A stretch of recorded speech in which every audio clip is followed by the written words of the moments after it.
जो लोग अपने कदमों की काबिलियत पर विश्वास करते हैं, अक्सर वही लोग अपनी मंजिल तक पहुंच पाते हैं। नमस्कार, द पूजा जोशी शो में आप सभी का स्वागत है। दरअसल ये लाइनें, ये पंक्तियां हमने आपको इसलिए कही क्योंकि जब कभी भी हम किसी खास शख्सियत से आपको रूबरू करवाते हैं तो उनकी जीवनी कहीं ना कहीं आपके जीवन को प्रभावित करती है। और इस कार्यक्रम में हर बार हम एक नई शख्सियत लेकर आते हैं और आपको कहीं ना कहीं प्रेरित करते हैं, मोटिवेट करते हैं। इस बार हमारे साथ खास मेहमान, खास शख्सियत मौजूद है जिनका परिचय हम आपको करवा देते हैं। हमारे साथ सामाजिक न्याय एवं अधिकारिता विभाग के मंत्री अविनाश गहलोत जी मौजूद है। स्वागत है सर आपका इस शो में। नमस्कार, बहुत बहुत धन्यवाद। क्योंकि हर एक व्यक्ति की अपनी जीवनी होती है और वही जीवनी कहीं ना कहीं किसी व्यक्ति को प्रेरणा दे जाती है। प्रारंभिक शिक्षा, आपके जीवन, आपके करियर, फिर राजनीतिक सफर, इन सभी पर चर्चा करेंगे। जीवनी आप दर्शकों को साझा करें। पूजा जी, आपको और आपके चैनल साधना न्यूज़ को धन्यवाद करता हूं। मैं पाली जिले के जेतारण में बचपन से, जहां मेरा जन्म हुआ, मेरे पिताजी, मेरे दादाजी, मेरी जो पुश्तैनी ज़मीन है जेतारण में है।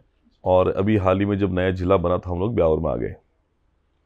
मेरी प्राथमिक शिक्षा से लेकर secondary, senior secondary education Jetaran में हुई। उसके बाद मैंने कॉलेज एजुकेशन किया और उसके बाद मैंने लॉ भी किया। और सक्रिय राजनीति में मैं 2010 से नगर पालिका के जब डायरेक्ट इलेक्शन थे चेयरमैन के, उस समय मैंने चेयरमैन का इलेक्शन भारतीय जनता पार्टी से लड़ा जेतारण नगर पालिका के लिए। और उसके बाद 2018 में पहली बार विधायक बना। 2023 में पार्टी ने फिर भरोसा जताया, जनता ने फिर भरोसा जताया, मैं दूसरी बार विधायक बना। शीर्ष नेतृत्व का मोदी जी, अमित शाह जी, नड्डा साहब, केंद्रीय नेतृत्व और उसके बाद मुख्यमंत्री भजनलाल जी सहित राजस्थान का शीर्ष नेतृत्व है, बड़े बुजुर्गों का आशीर्वाद से मुझे इस बार राजस्थान में सबसे कम उम्र के कैबिनेट मंत्री होने का गौरव प्राप्त हुआ। छात्र जीवन में था तब एबीवी, विश्व हिंदू परिषद, बजरंग दल, राष्ट्रीय स्वयंसेवक संघ से प्रेरित रहा। और ऐसे ही महापुरुषों से, जिसमें मैं राजनीतिक जीवन में अगर कहूँ तो भैरव सिंह जी शेखावत और श्रद्धेय अटल बिहारी वाजपेयी जी, जिनकी मेरे जीवन पर गहरी छाप है। और उसके बाद मैंने नरेंद्र मोदी जी से बहुत कुछ प्रेरणा ली और उनके प्रेरणा लेकर ही जीवन में कुछ कर गुजरने का जो सपना था उसको पूरा करने का प्रयास कर रहा हूँ।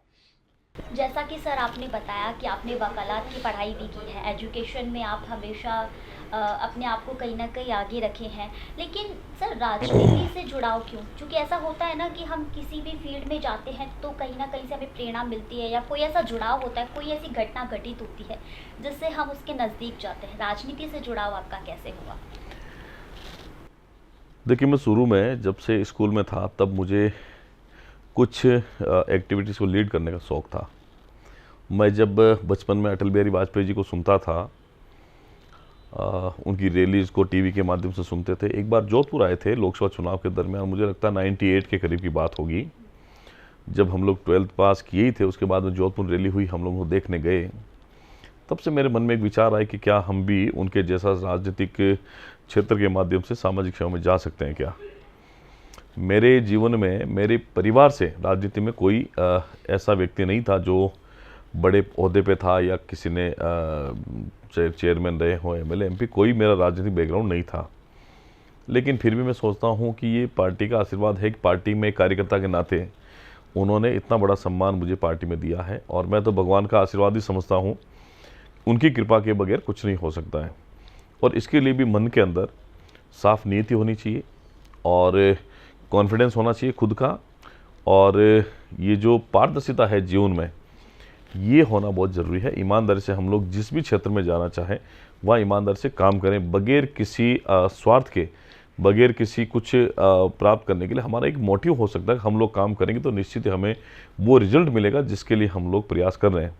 लेकिन मैं सोचता हूँ अटल बिहारी वाजपेयी जी को जब मैंने देखा, सुना, उसके बाद मेरे मन में इच्छा हुई कि मैं उनको, उनकी जो कविता है वो मैं सुनता था, उनके जो भाषण की जो शैली थी उससे मैं वाकई में बहुत प्रभावित था। मेरे जीवन में उनका बड़ा प्रभाव है। मैं उनको ही एक आइडियल राजनीति के रूप में देखता हूँ, कवि के रूप में देखता हूँ, एक दार्शनिक के रूप में भी उनको देखता हूँ। उनकी हर एक बात आज के इस 2024 के जीवन में भले ही आज श्रद्धेय अटल बिहारी वाजपेयी जी हमारे बीच में नहीं है, लेकिन उनकी जो बातें हैं शाश्वत सत्य होती हुई नजर आ रही है। ये एक महान व्यक्तित्व थे अटल बिहारी वाजपेयी, जिनसे करोड़ों लोग प्रेरणा लेते हैं। उसमें मैं भी एक व्यक्ति हूँ जो उनसे प्रेरणा लेता है। और कहीं ना कहीं मुझे लगा था कि हम लोग अगर, वैसे मैं एक बात बताऊँ, मेरे पिताजी गवर्नमेंट टीचर रहे हैं। उनकी इच्छा थी कि अपने बच्चों के लिए भविष्य में सिक्योरिटी के पर्पज वो चाहते थे कि मैं किसी गवर्नमेंट जॉब में जाऊँ, ताकि जो सिक्योरिटी है आने वाले उसकी वो ठीक रहती है। तो मैंने सब इंस्पेक्टर के रूप में भी एग्ज़ाम दिया है, फिर मैं आरएस बनना भी चाहता था। मेरे पिताजी की इच्छा थी, लेकिन मेरी स्पोर्ट्स में ज़्यादा रुचि थी, पॉलिटिकली मेरी रुचि उसमें ज़्यादा थी, तो मैं उसमें तो नहीं जा पाया। लेकिन उसके बाद में जब 2018 में मुझे ये मौका मिला तो मैंने उसको पूरी ईमानदारी से निभाया है। तो मैं जो कुछ करना चाह रहा था उसमें मैं कहीं ना कहीं सफल हुआ, इस बात की मुझे संतुष्टि है। जिस प्रकार आपने बताया कि आपने आरएसएस की तैयारी भी की, आपके पिता एक सरकारी अध्यापक रहे हैं, लेकिन हर पिता या हर माँ बाप चाहता है कि उसका बच्चा गवर्नमेंट सर्विस दे या फिर सरकारी नौकरी करे ताकि उनका फ्यूचर सिक्योर हो जाए। परिवार का कितना साथ रहा, माता पिता भाई बहन, इन सब ने, आपने जब सोचा कि मुझे राजनीति में जाना है, अटल बिहारी वाजपेयी जी की आप कविताओं से, उनके कहीं ना कहीं उनके सोच विचार से प्रभावित हुए, तो उस दरमियान फैमिली का कितना सपोर्ट रहा? देखिए, मैं तो ये सोचता हूँ कि मेरे परिवार का अगर सहयोग और संबल नहीं मिलता तो शायद मैं आज यहाँ नहीं पहुँचता।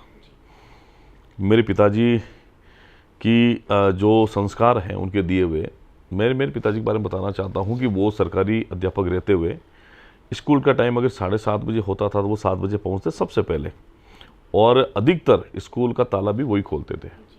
और जब स्कूल की छुट्टी हो जाती थी उसके बाद में वही लोग करके आते वापस। समय का जो महत्व है वो मैंने उनसे सीखा, मेरे पिताजी से। मैं तो उसमें सफल नहीं हुआ हूँ, लेकिन मैंने सीखा है कि what is the importance of time, वो मैंने उनसे सीखा है। और उनका सहयोग मुझे पूरा रहा। जब मैं 2010 में पहली बार चुनाव लड़ा, उससे पहले के जीवन में वो चिंतित रहते थे कि स्वाभाविक है कि उनका बेटा होने के नाते माता पिता का दुख दर्द रहता है कि बेटा कहीं अगर किसी जॉब में सेट नहीं हुआ, सरकारी नौकरी में सेट नहीं हुआ तो भविष्य कैसा होगा, उसके लिए तो उनको चिंता थी ही। लेकिन जब मैं 2010 में चुनाव लड़ा, उस समय कुछ पैसे खर्च हुए थे, वो मैंने घर वालों से लिए थे।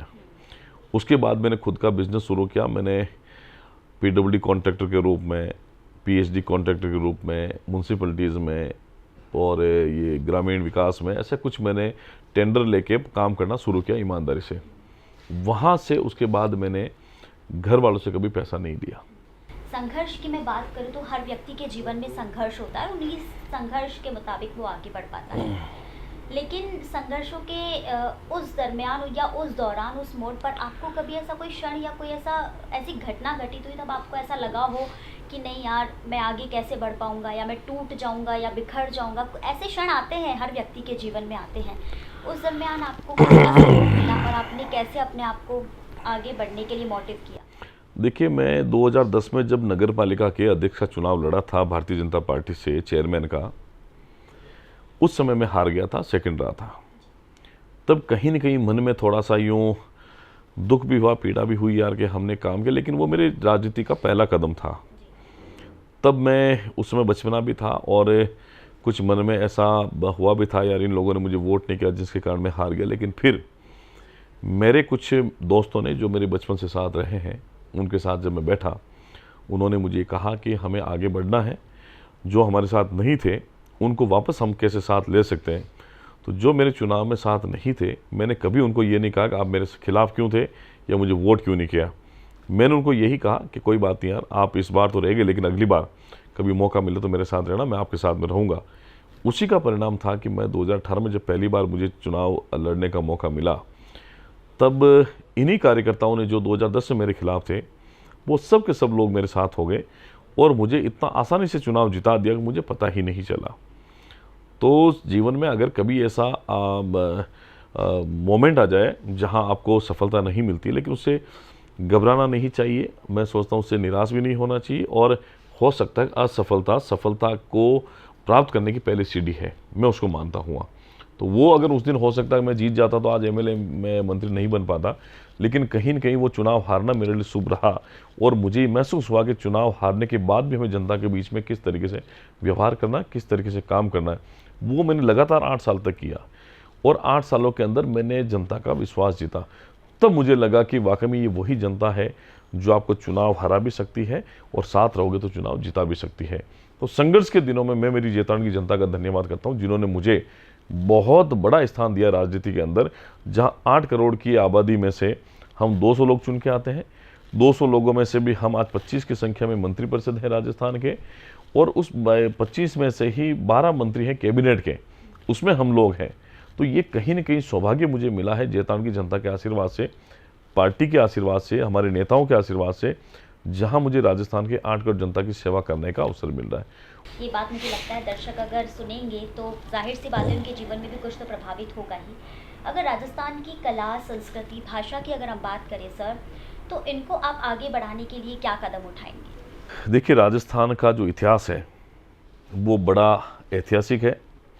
राजस्थान की कला, संस्कृति ये पूरे विश्व के अंदर बहुत ही विख्यात है, प्रसिद्ध है।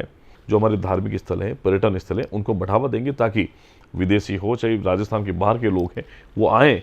इससे आर्थिक रूप से तो हमें मजबूती मिलेगी, लेकिन हमारी कला संस्कृति है उसका जो प्रचार प्रसार है, उसका जो पर्यटन की दृष्टि से देख ले हम लोग, तो ये बहुत बार तक जाना चाहिए। वैसे राजस्थान के बारे में किसी को कहने की आवश्यकता नहीं। सर, कई ऐसे पेंशनर्स हैं जिनको पेंशन समय पर नहीं मिल रही और उसका कहीं ना कहीं जो मामला है वो विधानसभा में भी उठा है। इस पर हम कैसे जो है जोर देंगे? अभी राजस्थान में लगभग 88 लाख के करीब पेंशनर्स हैं। पिछली कांग्रेस सरकार के समय में आपको बताना चाहता हूं कि पेंशन की जो पेंडेंसी थी वो 3 महीने तक थी। आज अगर पेंशन मिलते तो 3 महीने बाद में उस व्यक्ति को पेंशन मिलती थी। हाँ, लेकिन जैसे ही प्रधानमंत्री मोदी जी बने, जनधन खाते खुलवाए और डीबीटी के माध्यम से पैसा उनके अकाउंट में ट्रांसफर होना शुरू हो गया। 3 महीने की पेंडेंसी के बाद जब हमारी सरकार बनी, माननीय मुख्यमंत्री भजनलाल शर्मा जी के नेतृत्व में, मुझे इस विभाग का जब मंत्री बनाया गया, तब हमने इस पर फोकस किया और मैं आज आपको बताऊं, हमने उस 3 महीने की पेंडेंसी को खत्म करके 1 महीने पे लाके रख दिया। अभी हमने अप्रैल तक की जो पेंशन थी वो झुंझुनू के अंदर ऐतिहासिक कार्यक्रम करके हमने डीबीटी के माध्यम से 1037 करोड़ रुपए की राशि 88 लाख से ज़्यादा पेंशनर्स के खाते में भुगतान की है। डीबीटी के माध्यम से हमने मई तक की 31 मई तक की राशि, संपूर्ण राशि पेंशन की हमने पेंशन खाते में डाल दी है। जून की पेंशन की राशि भी हमने डालना शुरू कर दिया, 25 करोड़ से ज़्यादा हमने उनके खाते में पेंशन के डाल दिए। अब हमारे पास में सिर्फ और सिर्फ जून की ये पेंशन बाकी है। ये मई की हो गई, जून की पेंशन बकाया है, जो महीना पूरा होने के बाद में हम लोग करते हैं। जनरली 1 महीना पूरा हो गया, अगले महीने में डल जाती है। 2 महीने के अंदर, 3 महीने के अंदर हम इसको जीरो पेंडेंसी कर देंगे और महीना पूरा होते ही पेंशन खाते में पेंशन चली जाएगी। हाँ, और हमारी सरकार ने इस बार 15% मिनिमम जो पेंशन है उसको बढ़ाने का काम किया। मुख्यमंत्री जी ने, हमारी वित्त मंत्री जी ने घोषणा करी है और हमने हमारे संकल्प पत्र में घोषणा करी थी बीजेपी के चुनाव से पहले कि हम सरकार में आएंगे तो हम 1500 रुपये की पेंशन करेंगे। अभी चरणबद्ध रूप से हो रहा। पहले साल हमने 150 रुपये कर दिए, अगले साल फिर 150 करेंगे, उसके बाद फिर 150 करके पूरे 5 साल में 1500 रुपये की राशि जो हम लोग पेंशन की मिनिमम कर देंगे। हमारी कथनी करने में कोई अंतर नहीं है। मुख्यमंत्री जो कहते हैं वो करते हैं, भारतीय जनता पार्टी जो कहती है वो करती है। और पेंशन की राशि के मामले में मैं इतना स्पष्ट करना चाहता हूँ, किसी भी पेंशनर्स को कहीं जाने की आवश्यकता नहीं है। अभी हाल ही में हमने एक और ऑर्डर किया है कि ऐसे लोग जिनका फिंगरप्रिंट नहीं आता है, जिनके पास में मोबाइल नहीं है, पेंशन का सत्यापन नहीं करा पाते, ग्रामीण क्षेत्रों में बीडीओ, शहरी क्षेत्र में एसडीओ, उनको माध्यम से नोडल अधिकारी बनाकर हम उनके वहाँ जाते हैं। उनके ओटीपी में मोबाइल के माध्यम से उनकी पेंशन वेरिफिकेशन हो जाती है। अगर कुछ ऐसे लोग भी हैं जो वृद्ध हैं, जिनको घर से एसडीएम साहब के पास में, बीडीओ साहब के पास लाने वाला कोई अधिकारी, कर्मचारी या खुद के परिवार का नहीं होता है, तो हमने एक सर्कुलर जारी किया है कि बीडीओ के माध्यम से, एसडीओ के माध्यम से, नगर पालिका में जो स्वीकृतकर्ता अधिकारी है, शहरी क्षेत्र में, ग्रामीण क्षेत्र में, वहाँ का बीडीओ के माध्यम से ग्राम पंचायत, ग्राम सेवक और ई मित्र वाले जो हैं वहाँ जाके उनका वेरीफिकेशन घर पे जाके करेंगे। इससे पहले ऐसा कभी नहीं हुआ। हम चाहते हैं कि जो सरकार की योजना है उसका लाभ अंतिम व्यक्ति को मिले। ये वही अंतिम व्यक्ति हैं जो घर से हमारी ग्राम पंचायत तक या किसी ऑफिस तक नहीं आ पाते सरकारी, वहाँ सरकार खुद जाएगी, वेरिफिकेशन करके पेंशन का लाभ देगी।